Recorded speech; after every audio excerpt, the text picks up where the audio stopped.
Creed en sus profetas. Domingo 7 de julio 2024. Habacuc 3. Alabanza al Dios de la salvación. Oración del profeta Habacuc sobre Sigionot. Oh Señor, he oído tu fama, he considerado tu obra, oh Señor. Avívala en medio de los tiempos hazla conocer. En medio de la ira acuérdate de tener misericordia. Dios viene desde Temán, y el Santo de los montes de Param. Sela. Su esplendor cubre los cielos, y la tierra se llena de su alabanza. Tiene un resplandor como de luz, rayos brillantes salen de sus manos, y allí se oculta su poderío. La mortandad va delante de él, y de sus pies salen llamaradas. Se detiene y hace temblar la tierra, mira y estremece a las naciones. Se desmoronan los montes sempiternos, las antiguas colinas se postran ante él, sus caminos son eternos. He visto en aflicción las tiendas de Cusán, temblaban las moradas de la tierra de Madián. ¿Es que te has airado, oh Señor, contra los ríos? ¿Se ha encendido contra los ríos tu enojo? ¿Fue dirigida tu ira contra el mar cuando subiste sobre tus caballos y sobre tus carros de victoria? Has desnudado completamente tu arco, has provisto en abundancia las flechas de tu palabra. Sela. Hendiste la tierra con ríos. Te vieron las montañas y temblaron. Pasó la inundación de las aguas, el abismo dio su voz, levantó en alto sus manos. El sol y la luna se detuvieron en su cenit, anduvieron a la luz de tus flechas y al resplandor del brillo de tu lanza. Con ira pisoteaste la tierra, con furor trillaste las naciones. Saliste para librar a tu pueblo, para salvar a tu ungido. Destrozaste el techo de la casa del impío, desnudaste el cimiento hasta la roca. Sela. Horadaste con tus flechas la cabeza de los que me dispersaron, de los que acometieron para dispersarme, de los que se regocijan en devorar encubiertamente al pobre. Marchaste en el mar con tus caballos, en medio de la espuma de muchas aguas. Oí y se estremecieron mis entrañas, ante esa voz titubearon mis labios. Penetró podredumbre en mis huesos y se estremecieron mis piernas. Gimo por el día de la angustia, cuando suba contra el pueblo, el que nos invadirá con sus tropas. Aunque la higuera no florezca, ni en las vides haya fruto, aunque falle el producto del olivo, y los campos no produzcan alimento, aunque se acaben las ovejas del redil, y no haya vacas en los establos. Con todo yo me alegraré en el Señor, y me gozaré en el Dios de mi salvación. El Señor Dios es mi fortaleza, Él hará mis pies como de venados, y me hace andar sobre las alturas. Al director del coro, con mis instrumentos de cuerda. El deseado de todas las gentes, capítulo 45, previsiones de la cruz. Este capítulo está basado en Mateo 16, 13 al 28, Marcos 8, 27 al 38 y Lucas 9, 18 al 27. La obra de Cristo en la tierra se acercaba rápidamente a su fin.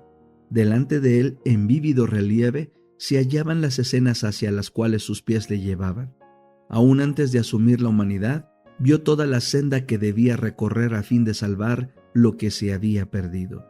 Cada angustia que iba a desgarrar su corazón, cada insulto que iba a amontonarse sobre su cabeza, cada privación que estaba llamado a soportar, fueron presentados a su vista antes que pusiera a un lado su corona y mantos reales y bajara del trono para revestir la divinidad con la humanidad.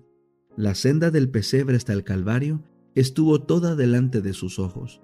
Conoció la angustia que le sobrevendría, la conoció toda y sin embargo dijo: He aquí yo vengo, en el rollo del libro está escrito de mí. Me complazco en hacer tu voluntad, oh Dios mío, y tu ley está en medio de mi corazón.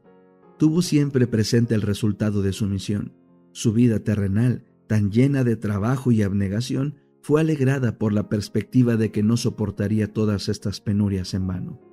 Dando su vida por la de los hombres, haría volver el mundo a su lealtad a Dios. Aunque primero debía recibir el bautismo de sangre, aunque los pecados del mundo iban a abrumar su alma inocente, aunque la sombra de una desgracia indecible pesaba sobre él, por el gozo que le fue propuesto, decidió soportar la cruz y menospreció el oprobio. Pero las escenas que le esperaban estaban todavía ocultas para los elegidos compañeros de su ministerio. No obstante, se acercaba el tiempo en que deberían contemplar su agonía. Deberían ver a aquel a quien amaban y en quien confiaban, entregado a sus enemigos y colgado de la cruz del Calvario. Pronto tendría que dejar que afrontaran el mundo sin el consuelo de su presencia visible. Él sabía cómo los perseguirían, el odio acérrimo y la incredulidad, y deseaba prepararlos para sus pruebas. Jesús y sus discípulos habían llegado a uno de los pueblos que rodeaban a Cesarea de Filipos. Estaban fuera de los límites de Galilea, en una región donde prevalecía la idolatría. Allí se encontraban los discípulos apartados de la influencia predominante del judaísmo y relacionados más íntimamente con el culto pagano. En derredor de sí veían representadas las formas de la superstición que existían en todas partes del mundo. Jesús deseaba que la contemplación de estas cosas los indujese a sentir su responsabilidad hacia los paganos.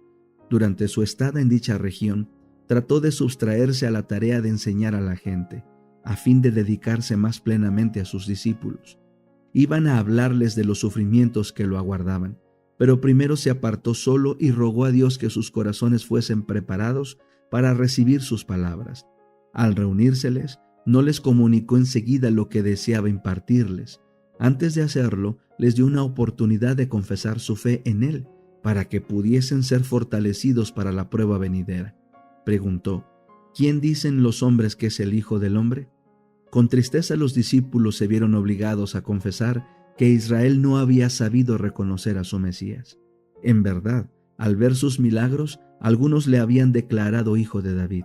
Las multitudes que habían sido alimentadas en Betsaida habían deseado proclamarle rey de Israel.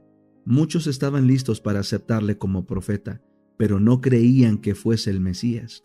Jesús hizo entonces una segunda pregunta relacionada con los discípulos mismos. ¿Y vosotros, quién decís que soy? Pedro respondió: tú eres el Cristo, el Hijo del Dios viviente. Desde el principio, Pedro había creído que Jesús era el Mesías. Muchos otros que habían sido convencidos por la predicación de Juan el Bautista y que habían aceptado a Cristo, empezaron a dudar en cuanto a la misión de Juan, cuando fue encarcelado y ejecutado, y ahora dudaban que Jesús fuese el Mesías a quien habían esperado tanto tiempo. Muchos de los discípulos que habían esperado ardientemente que Jesús ocupase el trono de David, le dejaron cuando percibieron que no tenía tal intención. Pero Pedro y sus compañeros no se desviaron de su fidelidad. El curso vacilante de aquellos que ayer le alababan y hoy le condenaban no destruyó la fe del verdadero seguidor del Salvador. Pedro declaró: tú eres el Cristo, el Hijo del Dios viviente. Él no esperó que los honores regios coronasen a su Señor, sino que le aceptó en su humillación.